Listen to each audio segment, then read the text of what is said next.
Gap কমিয়ে দিলাম।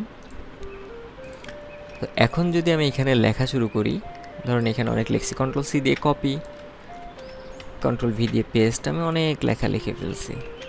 So এই লেখাগুলি কিন্তু এই বক্সের বাইরে যাচ্ছে না, এই বক্সের ভিতরে থেকে যাচ্ছে। আমি একটা এরিয়া সিলেক্ট করে দিলাম, সেই এরিয়ার বাইরে লেখাগুলি যাচ্ছে না। এখন কথা হচ্ছে যে এখানে একটা রেড মার্ক দেখাচ্ছে। এই রেড মার্ক যদি দেখায় কখনো, তাহলে বুঝতে হবে যে এর ভিতরে আরও লেখা আছে, এর ভিতরে আরও লেখা আছে, নাইলে একটা ব্ল্যাঙ্ক এন্টার ওর ভিতরে দেওয়া আছে, যার ফলে এরকম রেড মার্ক দেখাচ্ছে। তো এরকম রেড মার্ক যদি দেখায়, তাহলে আমরা কী করতে পারি, ফন্টস টোটাল অল সিলেক্ট করে আমরা ফন্ট সাইজটা ছোট করতে পারি 1,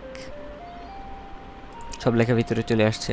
এবার রেড মার্ক নাই, কন্ট্রোল জেড দিয়ে আবার চলে গেলাম ওই পজিশনে। আমি চাইলে এটাকে সিলেক্ট করে এদিক থেকে টেনে এদিকে বাড়িয়ে দিতে পারি, তাহলে লেখাটা বাইরে বের হয়ে আসছে কোন লেখাটা ছিল। অথবা আমার যদি এদিকে জায়গা থাকে, তাহলে এদিকে টেনে একটু বাড়িয়ে দিলেও লেখাটা